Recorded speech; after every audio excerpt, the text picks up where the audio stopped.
Bien, estamos con Freddy Lujano, presidente de la Cámara de Industriales del Estado de Aragua. Importante dentro de lo que es nuestro recorrido y nuestra evaluación de lo que está ocurriendo en la economía privada de Venezuela. Ciertamente las cosas no están fáciles. Cada retrato y cada descripción de lo que pasa en cada sector.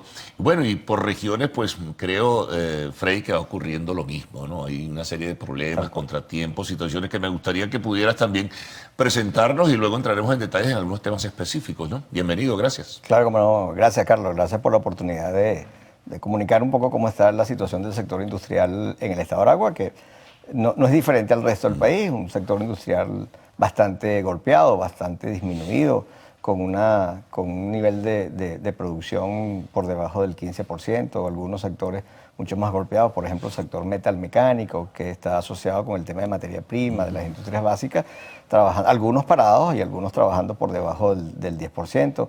En el sector autopartes, por ejemplo, que tiene algunas empresas importantes en el estado de Aragua, con todo el tema de las ensambladoras paralizadas, empresas que pueden estar al 1% de lo que producían hace apenas 5 años.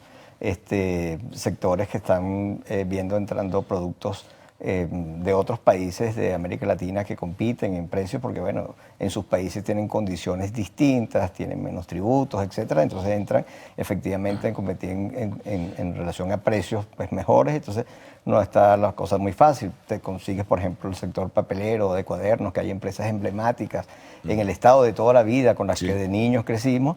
Entonces consiguen al propio Estado importando cuadernos, resmas y tal. Y entonces en vez de producir empleo, generar empleo en Venezuela, riqueza en Venezuela, lo generan en otros países y compiten en precios que son una locura. Entonces realmente la situación en todos los sectores.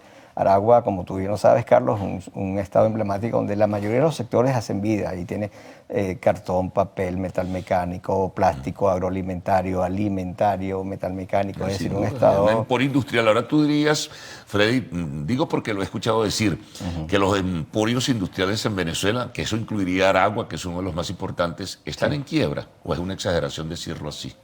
No, yo creo que hay algunos sectores que puedes decir que pueden estar en quiebra, porque por ejemplo, en el área metalmecánica particularmente, algunas empresas que están absolutamente paradas, empresas que tenían 200 trabajadores hace apenas 2 años y que probablemente eran el 30% de la producción de perfiles de hierro en Venezuela y que tengan 2 años absolutamente parados, sin un bolívar de venta, sin un kilo de material, evidentemente, a ver, se mantienen...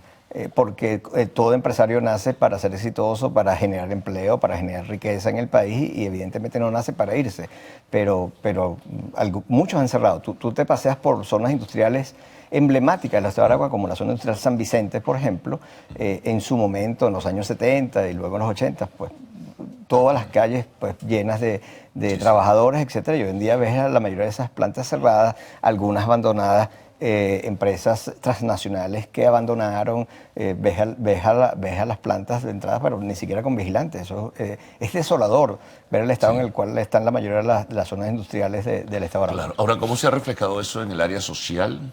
Aragua, un estado pujante, estado industrial, estado agrícola también, en fin, uno de los estados más significativos de la República. Está en una situación ahora, al parecer también, de acuerdo a otras cifras, de suma pobreza.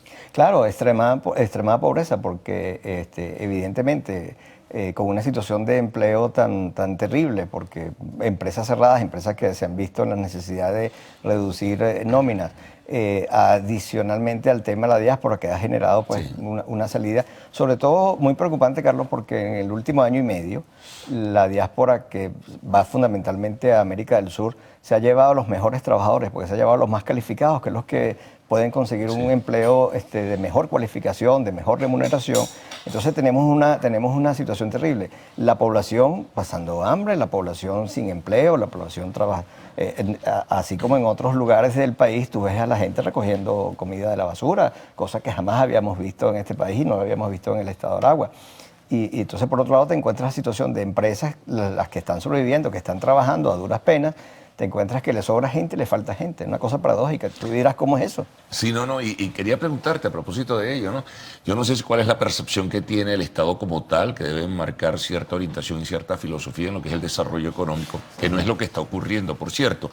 Pero a nivel, por ejemplo, de municipios, comienzan también una ofensiva tributaria que en este caso está castigando a una ya lastimada empresa privada que apenas sobrevive. O sea, parecería insólito y paradójico esto, ¿no? Claro. ¿Qué le van a pedir más a una empresa que a duras penas sobrevive? Claro, claro. Y te agradezco muchísimo esa observación, porque casualmente tenemos un tema muy puntual y muy preocupante en el municipio de Sucre, que es Cagua, donde la Cámara Municipal aprobó en diciembre, el 27 de diciembre del año pasado, una nueva ordenanza sobre tributos a las actividades económicas, con un incremento que cambió la alícuota o la forma en que se calculaba el impuesto, que hasta junio, hasta mayo de este año era en 1.000, por ejemplo, una empresa tributaba en base al 3 por 1.000 de sus ingresos brutos y ahora pasó a tributar en base al 3%. Entonces es un incremento que en el menor de los casos es el 1.000%, en una situación en la cual, por un lado... ¿Y esos señores conocían la situación tributaria para tomar decisiones en ese sentido? Bueno, pensamos ¿O fue un que capricho no. o alguien le dijo o alguien le sugirió que lo hiciera? Pensamos que es un tema de voracidad fiscal, porque efectivamente la ley orgánica del Poder Orgánico Municipal necesitan dinero, debieron haberla consultado con nosotros, no fue el caso, no tenemos noticia que haya sido consultado, nos enteramos cuando llegó la factura de junio con un incremento del 1.000%, efectivamente sin considerar si hay capacidad o no capacidad en el contribuyente para honrar ese tributo, con lo cual entonces lo que puede ocurrir es que algunas empresas desaparezcan, sectores de la economía informal, del comercio que se hicieron formales en los últimos 5 años, están siendo empujados a volver a la informalidad porque no soportan la carga tributaria, con lo cual decimos que esto es una ordenanza de carácter confiscatorio porque no atiende a la capacidad de la propia empresa para tributar. Además, atacando la competitividad, porque como te decía hace rato, entonces no puedes trasladar precios porque es una situación de ventas caídas, ¿sí? Y consigues productos que compiten con los tuyos con precios más económicos, es una situación muy difícil, tú no puedes tributar. Y además, como esta ordenanza se establece en base al ingreso bruto y no al ingreso neto y no te permite deducir otros impuestos, pues es terrible porque tú puedes tener pérdidas y sin embargo tienes que pagar, ¿sí? Entonces, por ejemplo, tú puedes conseguir una empresa... Es absurdo, ¿no? Lo cual es absurdo, sí, no hay ganancia. Mientras en el resto de América Latina la tendencia es a que tributes sobre ingresos netos y en un porcentaje, en una alícuota que es de miles y que, por ejemplo, en Ecuador no puede ser en más de 1.5 por 1.000 de todos los impuestos nacionales, en un solo municipio tienes que tributar el 3%, lo cual es una barbaridad. Bueno, vamos a hacer una pausa, Freddy, retornamos en breve para seguir conversando sobre este y varios temas. Freddy Lujano, presidente de la Cámara de Industriales del Estado de Aragua.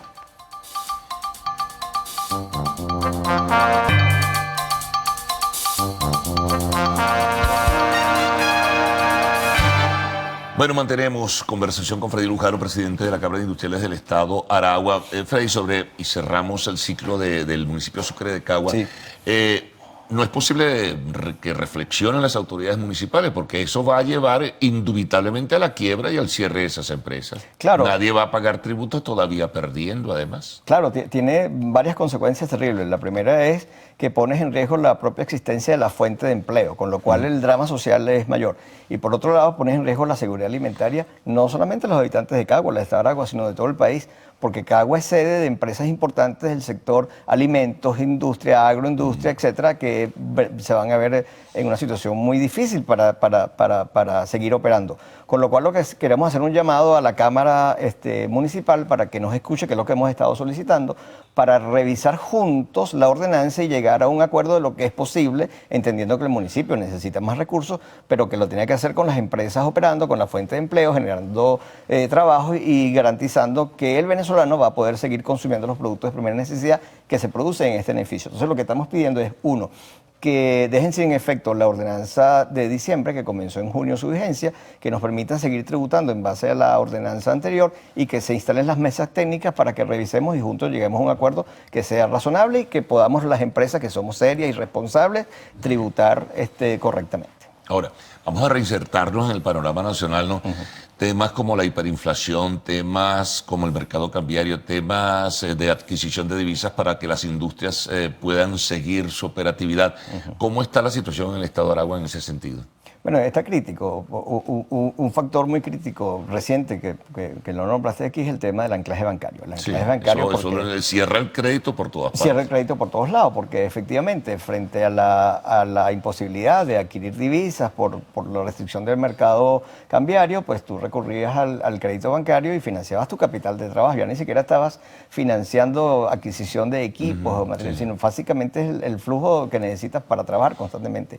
Y frente al cierre con el anclaje bancario, eso se ha hecho terrible porque entonces ya no hayas de dónde sacar. Con una situación de ventas caídas, entonces el panorama es muy crítico. Luego, una hiperinflación que hace que cada vez el costo de tus materias primas es inalcanzable, pues complica la situación.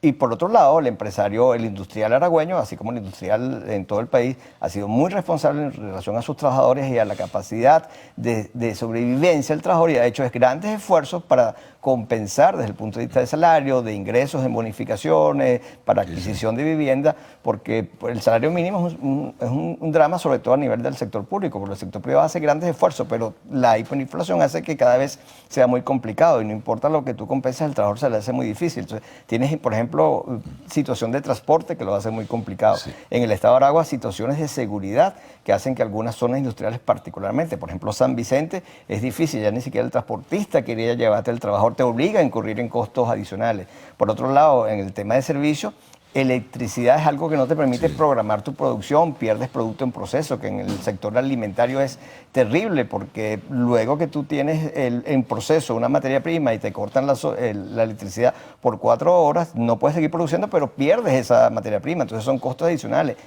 Adicionalmente, el municipio que debe darte el agua de buena calidad no te la da de calidad o te la quita, no te la pone, incurres en costos adicionales. Entonces, por todos lados que la ves, la situación es tremenda. De manera que realmente creo que necesitamos un gran acuerdo nacional para pensando en el pueblo venezolano, decir que necesitamos para que nos dejen hacer lo que sabemos hacer los industriales, que es producir, que es generar empleo, que es generar riqueza que se distribuye y darle al pueblo venezolano productos de calidad a un costo accesible. No, el tema es también, Freddy, que la gerencia pública entienda eso que tú planteas, porque si la gerencia pública está prejuiciada, si la gerencia pública actúa por coyuntura, si la gerencia pública además tiene un tapón ideológico, ¿cómo es posible entender situaciones o variables como la que tú planteas? Sí, evidentemente. O sea, sin la empresa privada es imposible recuperar la economía venezolana. Eso es de anteojito. No hay forma. Y en el Estado tenemos, y en todo el país tenemos casos bien puntuales que han sido empresas que han sido tomadas, que están, como te decía Roberto, el viernes pasado, pues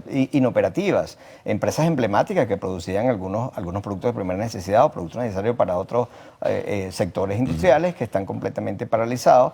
Y fundamentalmente nosotros que sabemos hacer el producto, que sabemos hacerlo de calidad, además que generamos empleos en Venezuela, lo que necesitamos es un marco institucional que nos permita seguir haciendo lo que siempre hemos sabido hacer, producir, generar riqueza, generar empleo, formar a la gente para que tenga cada vez mejores competencias, para que su familia mejore la calidad de vida, para que sus hijos se eduquen, etcétera, ¿no?